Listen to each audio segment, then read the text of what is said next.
안녕하세요. 저번 시간에 부가세, 개별 소비세 정도까지 했고요. 보론을 하려다가 이제 못했는데 교재 355페이지입니다. 여기 보시면 보론에 쭉 여러 가지 내용이 있는데 그 중에 의제 매입세, 대손세액 공제, 재고 매입세 이렇게 세 가지가 있거든요. 그래서 첫 번째로 의제 매입세를 보도록 하겠습니다. 여기 보면은 이제 매입세 공제예요. 매입세 공제. 저번 시간에 잠깐 얘기했지만, 자 보세요. 다시 매출을 해요. 매출을 이제 10,000원을 했어요. 그러면은 부가세가 얼마죠? 10%니까 1,000원이죠. 그죠? 그다음 매입 8,000원을 했어요. 과세 매입이라고 가정하고요. 그럼 부가세가 10%니까 800원이죠. 그래서 이걸 갖다가 매출 부가세, 이거를 매입 부가세라고도 칭하고요. 그래서 부가세는 1,000원에서 800원을 빼면 200원. 요걸 이제 부가세를 납부하면 돼요. 그래서 요 800원을 매입세액 공제로, 매입세액 공제 이렇게 표현을 해요. 매입세액 공제. 그러니까 저번 시간에 한 건데 용어만 좀 구체적으로 다시 한번 정리한 거고요. 매출 부가세 1,000원에서 매입 부가세 800원을 빼면 납부세는 200원이 나오고요. 그래서 여기서 매입세 공제는 800원이다. 매입 부가세는 800원. 이렇게 이제 표현할 수가 있거든요. 그런데 이건 아까 제가 이제 말씀드렸다시피 요거는 과세일 때요. 과세로 뭔가를 사왔을 때, 그죠? 그게 전제예요, 전제. 근데 지금 보론 355페이지에 보면은 제목에 매입세액 공제는 매입세액 공제인데 어떤 매입세액이요? 의제 매입세액 공제. 의제 매입세액 공제. 매입세액 공제처럼 해주겠다. 실제로는 매입세액 공제 대상이 아닌데 어떤 정책적 목적에 따라서 매입세액 공제를 해주겠다. 그렇게 해주겠다라는 의미에서 의제 매입세액 공제라는 거야. 의제. 그렇게 봐주겠다. 그런 의미거든요. 그러니까 대표적인 게 이제 음식점이에요. 음식점. 자, 그럼 예를 들어 봅시다. 지우개가 자, 그래서 매출을 10,000원을 했어요. 매출을 10,000원. 그죠? 그런데 음식점에서 이제 음식을 먹으면 주로 거기 이제 뭐가 있죠? 음식이라는 게 뭐예요? 음식. 고깃집에 갔다. 그러면은 농, 축, 수산물이잖아요. 이건 뭐죠? 다 면세예요, 면세. 그죠? 면세예요, 면세. 그러면은 이 사람이 10,000원의 부가세 매출 부가세 1,000원에서 일단 부가세가 1,000원이 있는데 뭐 다른 매입이 하나도 없고 면세로 고깃집에서 고기를 사온 거예요. 고기를 얼마? 8,000원을 사왔다 가정합시다. 8,000원을.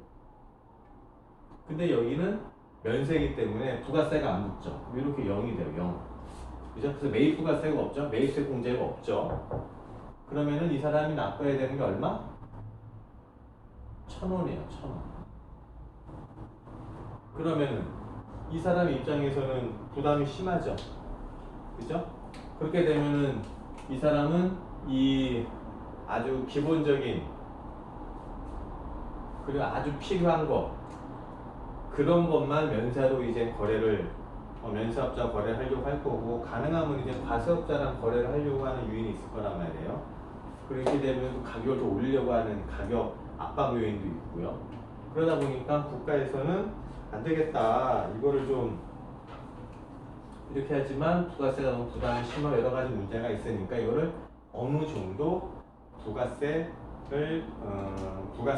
매입세 공제를 받게끔 해주자라고 하는 게 의제 매입세 공제예요. 그래서 800원, 8,000원, 8,000원이면 여기에 뭐 업종이나 뭐 따라 다른데 뭐 102분의 2, 106분의 6, 108분의 8 이렇게 좀 돼 있거든요.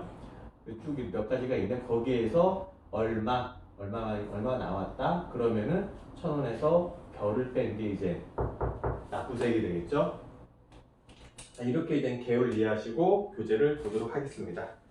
자, 보면 의제 매입세 공제 의의 본래 부가세법상 매입세 공제를 받기 위해서는 세금 계산서를 교부받아 그 합계표를 세무서에 제출해야 된다. 그러나 면세되는 농산물 등 면세되는 농축수산물, 농산물 등을 원재료로 이용하여 제조, 가공한 재화 또는 창출한 용의 공급자가 대표적으로 음식점입니다. 음식점, 식당. 공급자가 과세사업자인 경우 수취한 세금계산서가 없어도 즉 계산서를 받거든요. 이럴 때는요. 그 면세 농산물 등의 100분의 2 음식업을 하는 개인사업자인 경우는 100분의 8, 뭐 100분의 6 이렇게 있어요. 이거는요. 요에 상당한 금액을 매입세액으로 의제하여 봐줘서 별입니다. 별. 해서 매입세 공제를 해주는 것이다. 이해되세요? 이 제도는 면세 농산물 등을 원재료로 하여 제품이나 용역을 공급하는 자에게 부가치세의 매입세를 공제해 줌으로써 농산물 등의 면세 혜택을 준 효과를 살리면서 부가치세 이중 과세를 방지하고자 하는 취지에서 시행된 것이다. 이해되시죠? 그 다음에 이제 한가로 2번 요건 적용 대상자는 의제 매입세 공제를 적용받으라는 자는 일반 과세 사업자와 간이 과세사업자에 한한다. 그 다음에 면세 농산물 등을 원재료로 사용해야 돼요. 그러니까 면세 농산물, 농축수산물, 뭐 임산물은 당연히 포함되고요. 농축수산물 및 재활용 폐자원 및 중고품을 구입하여 가공한 재활용 용에 공급해야 된다. 그러니까 이제 이 음식점 주변에서 많이 쉽게 볼 수 있는 게 음식점이고요. 재활용 폐자원이면 이제 고물상 그쪽에 있는 분들이고요. 이런 분들에 대해서는 원래 면세지만 어느 정도 뭐 100분의 2, 106분의 1, 108분의 8 뭐 이렇게 해서 이제 세법에서 정한 율만큼 매입세 공제를 의제를 해서 납부세액에서 차감을 해준다는 의미예요. 이해되세요? 그러니까 이게 어떻게 보면은 부가가치세는 맨 처음에 여기가 매입이 과세가 돼야 되는 세금계산서를 받아야지만이 매입부가세가 있고 이렇게 되는 거잖아요. 그게 대원칙이고 예외 중에 하나가 면세지만 이런 음식점이나 이렇게 면세, 농축수산물 등의 어떤 면세를 받는 것을 원재료로 해서 이거를 그러니까 제조하거나 가공해서 과세 사업자로 매출을 일으키는 자한테는 이렇게 어느 정도 혜택을 주는 거예요. 그래서 매입세 공제는 공제지만 정상적인 10% 매입세 공제가 아니라 어느 정도 계산해 보면 뭐 106분의 6이면 7.6% 이렇게 나오거든요. 그 정도의 매입세 공제 효과를 주는 의제 매입세 공제를 시행하고 있습니다. 지금 이렇게 이해하시면 되고요. 그 다음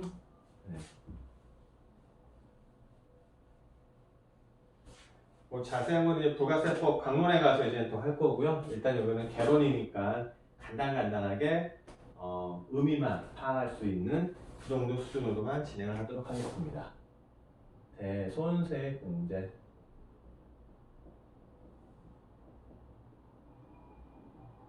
일단 용어가 많이 어려워요. 용어가 많이 어려운데 이게 보시면은 아까는 매입세 공제였는데 이거는 비슷하게 준 게 의제 매입세 공제죠. 그럼 여기랑 이제 똑같은 말이 뭐죠? 똑같은 말이 세액공제. 그죠? 세액공제는 뭐예요? 하여튼간 여기 다 부가세 파트니까 내야 되는 세금을 빼준다는 거죠. 여기는 매입 부분에서 빼준다는 거니까 매입이 좀 더 들어간 거고, 근데 어떤 매입이냐? 의제한 매입이다. 이렇게 이해하시면 되고, 이거는 별다른 의미가 별다른 게 수식어가 안 들어가 있어요. 매입이나 이런 게. 그러면은 매입이 아니니까 어디? 매출로 생각해 볼 수가 있어요. 일단은 뭔가 세액공제 해준대요. 세액공제. 어떨 때? 요런 게 발생했을 때, 대손이라는 사유가 발생했을 때 세액공제 해주겠다는 거예요, 이게요. 그렇다면 세액공제 해주겠다는 거는 아까 이제 예를 들어 이렇게 이건 알겠는데 그럼 대손이 뭐냐 이거죠. 대손의 정의를 알면 쉽게 또 이해가 될 수가 있어요. 자, 봅시다. 의의 교재 356페이지입니다. 대손 세액공제. 대손세액공제 제도는 재화 또는 용역을 공급받는 자의 파산, 강제 집행, 사망, 실종 선고, 회사 정리 계획의 인가의 결정 등의 사유로 매출자가 공급받는 자로부터 회수하지 못한 부가치세액을 당해 사업자의 매출세액에서 차감할 수 있도록 하여 재화 또는 용역을 공급한 사업자의 부가세 부담을 덜어주기 위한 제도입니다. 이해되세요? 무슨 말인지? 자, 보시면 A가 이렇게 있어요. B가 이렇게 있어요. A가 B한테 매출을 해요. 그죠? 그럼 일단 10,000원 부가세 1,000원. 그래서 11,000원을 물품을 공급하고 나서 얘가 B가 A한테 11,000원을 줘야 돼요. 그죠? 그렇게 되면 뭐 이제 물건이 가고 물건 대금이 또 이제 오고 그럼 이 거래 관계에서는 문제가 없죠. 근데 이 A가 매출을 했어요. 근데 일반적으로 매출이 일어나면 이게 바로 대금 회수되는 게 아니라 보통 이제 실무에서는 일상 거래 관계에서 돈을 깔아놓는다는 표현을 쓰거든요. 그러니까 외상 거래가 있는 거죠. 외상 매출금이 발생을 하는 거죠. 그죠? 그래서 보통 이제 몇 개월씩 깔아놓는단 말이에요. 그럼 이제 A가 매출을 하고 B가 바로 이렇게 대금을 이렇게 해주면 좋은데 B가 이제는 뭐 정상적인 거래 당사자로 알고 A가 B하고 거래를 했지만 A가 B에 대한 사정을 다 파악을 못 하잖아요. 다 파악을 못 할 수 있기 때문에 못한 상태에서는 A가 갑자기 뭐 회사 사정이 어려워진다든지 여기서 나온 것처럼 이제 파산이 일어난다든지 회생이라든지 뭐 갑자기 이 사람이 뭐 이유는 모르겠지만 행불이 됐어요. 실종이 된 거야. 실종. 그리고 갑자기 회사가 뭐 회사 정리 절차에 들어가요. 그러니까 A로서는 컨트롤할 수 없는 제어할 수 없는 B의 사정으로 인해서 A가 굉장히 곤란한 지경이 되거든요. 그렇다면 이 부가세라는 거는 자기 부가가치에 대해서 세금을 내는 거잖아요. 그리고 부가가치세는 간접세예요. 간접세. 내가 부담하는 게 아니라 내가 받아서 내야 되는 거예요. 그렇게 되면 A는 매출을 10,000원하고 부가세 1,000원, 그래서 11,000원을 받아서 A가 만약에 법인이라면 10,000원에 대해서는 법인세를 계산해서 법인세를 내면 되고 1,000원에 대해서는 1, 2, 3, 4분기 분기별로 해서 부가세 납부하면 되거든요. 근데 이제 A가 만약 어떤 사유, 뭐 사망이나 실종이나 뭐 행불이나 뭐 어떤 사유가 발생을 해서 대손이 발생한 거예요. 대손이라는 거는 이 채권이 회수할 가능성이 없다는 거야.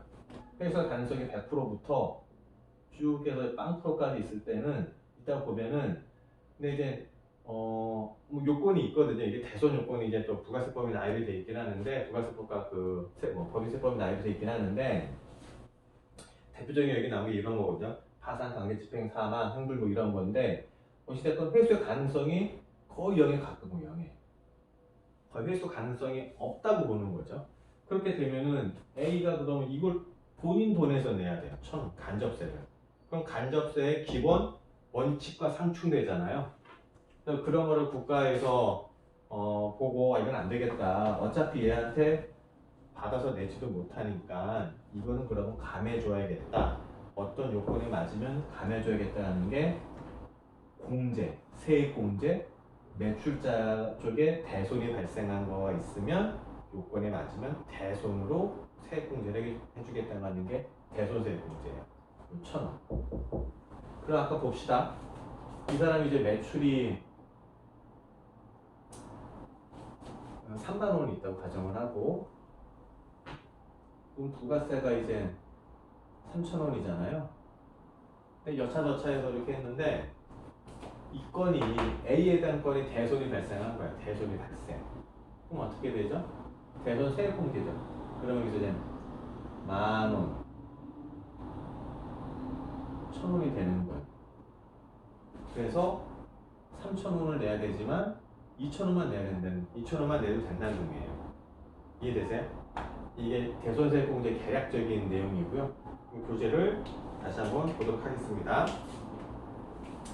다시 한번 오해를 읽어보면 대손세액공제는 제약 따른 용역을 공급받는 자의 즉 B가 파산, 강제집행, 사망, 형해집행, 실종선고, 태도정리 계획 인가 결정 등의 사유로 법인세법에 나열되어 있습니다. 사유는 인하여 법인세법과 부가세법 일치합니다. 예전에 좀 차이가 있었는데 일치시켰어요. 사유나 그런 것들요. 사유로 인하여 공급받는 자로부터 회수하지 못한 공급받은 자 비로부터 회수하지 못한 1,000원 부가세세 1,000원을 당해 사업자의 즉 A 사업자의 매출세에서 차감할 수 있도록 하여 공급한 사업자 즉 A에게 부가세 부담을 경감시켜주기 위한 제도입니다. 이렇게 하시면 되고요. 범위 2번 대손세공제 범위 대손세공제는 사업자가 부가세세 과세되는 제약도 용역을 공급한 후 그 공급일로부터 5년이 경과한 날이 속하는 과세 기간에 대한 무슨 신고 기한? 확정 신고 기한까지 대손이 확정된 것에 한한다. 이게 매출을 했는데 계속 외상으로 깔린 거예요. 한 해가 지나고 두 해가 지나고 세 해가 지나고 해서 이제 5년까지 되긴 되는데 어떻게 돼야 된다? 5년이 지났죠. 예를 들어서 지금이 2020년 7월인데 그러면은 21년, 22년, 23년, 24년, 25년 그러면 25년 7월이잖아요. 요 안에 대손 사유가 확정돼야 돼요. 그죠? 예를 들어서 요맘때 예를 들어서 2025년 1월 경에 그러니까 뭐 실종 선고를 받았어요. 법원에서. 실종 선고를 받았으면은 행불로 실종 선고를 받았으면은 요 과세 기간에 속하는 요 기간에 속하는 과세 기간에 대한 무슨 신고? 확정 신고. 7월에서 9월까지 예정 신고죠. 확정 신고는 언제까지죠? 10월에서 12월에 대한 언제? 2026년 1월 25일까지 가능하다는 거예요. 요 날짜. 그죠? 요 7월로 끝나는 게 아니고요. 요 과세 기간이 속하는 것의 확정 신고 기한까지만 하면 되는 거니까. 생각보다 조금 더 길죠. 2026년 1월 25일이에요. 확정 신고 기한까지 대손이 확정되는 것에 한한다. 그래서 대상금이 요거 10% 이렇게 되는 겁니다. 이해되세요? 조금 까다롭고 어려운데 하여튼간 매입세액 공제는 매입자 쪽에 혜택을 주는 거고 대손세액 공제는 매출하는 쪽 A 매출하는 쪽에 어떤 정책적 배려가 있는 그런 제도예요. 그렇게 이해하시면 되고 그 다음에 357페이지 재고매입세, 뭐 재고납부세 뭐 여러 가지가 있는데 이거는 좀 개념이 좀 까다롭기 때문에 이건 통과하도록 하겠습니다. 이거는 이제 부가세법 강론에 가서 그때 이제 뭐 겸용사업자 그다음에 여러 가지 내용이 또 어느 정도 깔린 다음에 이걸 말씀을 들어야 이해가 쉬우니까 이거는 다음 기회에 넘기도록 하겠습니다. 그래서 이제 이쪽 부가세법 관련된 쪽은 다 했고요. 그러면은 앞으로 좀 가서 이번에 할 거는 소득세법, 소득세를 하도록 하겠습니다. 교재 307페이지입니다. 307페이지.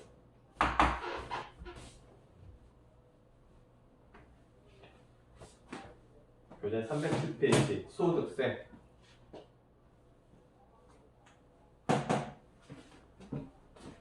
그러니까 이제 이 법 중에서 가장 중요한 게 세 가지예요. 법인세법, 그 다음에 소득세법, 그 다음에 지금까지 간략히 살펴봤던 부가가치세법 이렇게 세 가지거든요. 요거는 직접세, 그죠? 요거는 간접세. 이제 원래 원칙대로 한다면 요 부가세를 하고 나서 그다음에 법인세를 좀 심도 있게 세게 공부를 하면은 소득세법은 또 금방 되는 부분도 많고 해서 그렇게 되는데 근데 이런 거는 그냥 강론 가서 배우시는 게 더 낫고요. 그래서 지금은 이렇게 좀 어렵고 무거운 주제를 다루는 것보다 이것도 물론 결코 뭐 가볍거나 그러진 않아요. 소득세법도 그렇다고 해서. 그래도 상대적으로 법인세법보다는 좀 덜 까다로운 소득세법을 시간 관계상 먼저 하도록 하겠습니다. 소득세법을.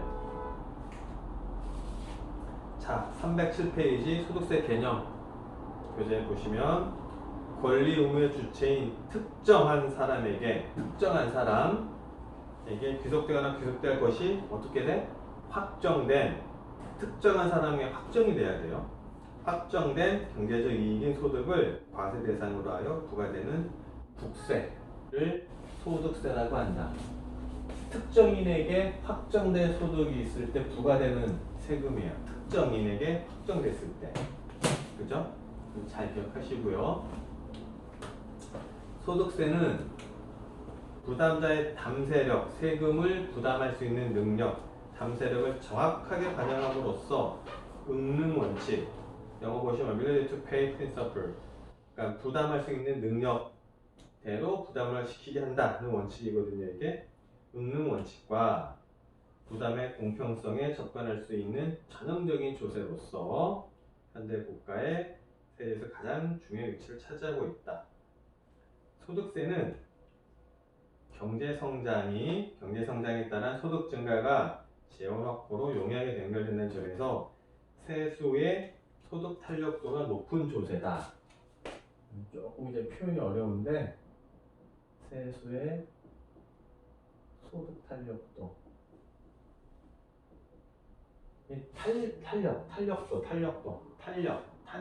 탄력, 일레서티라는데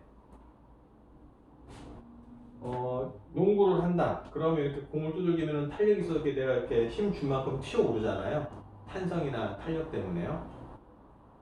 그런 의미라고 보면 돼요. 이게 탄력 그렇게 이제 이해하시면 되고, 사전적인 의미는요. 그렇다면은 이 말을 좀 풀어서 쓰면, 이렇게 풀어서 얘기하면 쉬운데, 그 긴 말을 이렇게 딱 한마디로 쓰는 거예요. 한마디로.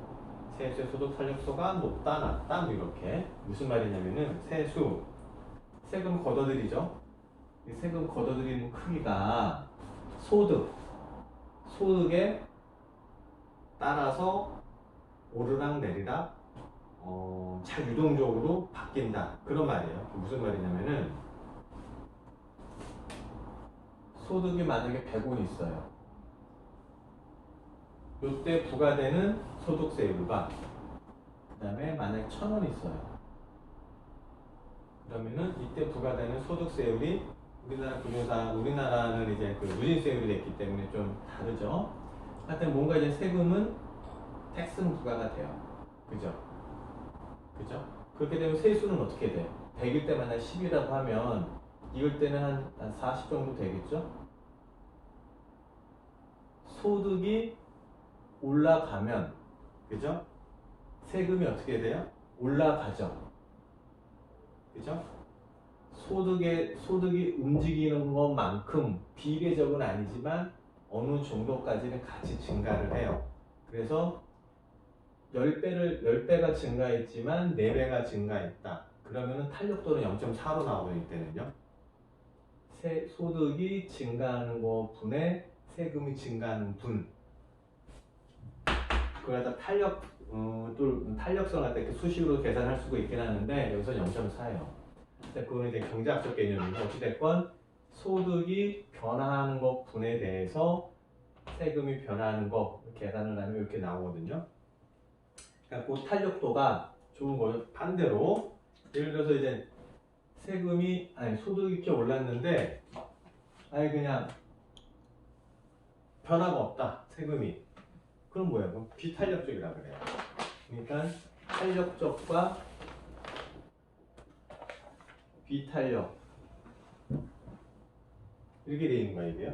그래서 이게 이제 탄력도의 범위가 일레서티의 범위가 마이너스 무한대에서 무한대예요. 그래프로 그리면 탄력도가 이렇게 되느냐, 누워 있느냐, 또 아주 비탄력적인 거고 수직으로 섰느냐 그러면은 마이너스 무한대, 무한대 이렇게 되는 거거든요. 경제학적으로는 이게 탄력도의 개념이고요. 어쨌건 세금이 소득 크기에 따라서 오르기도 하고 내리기도 한다. 탄력적으로 변한다. 그렇게 이해하시면 돼요. 그래서 이제 다시 교재에 보면 세수의 소득 탄력도가 높은 조세로 인정이 되고 있고 증액 또는 감면을 통해서 가계 가치소득에 직접 영향을 줄 수 있으므로 총수요 조절에 위한 정책 수단도 용이하다. 네, 잠깐 쉬었다가 그 다음 또 진도 나가도록 하겠습니다.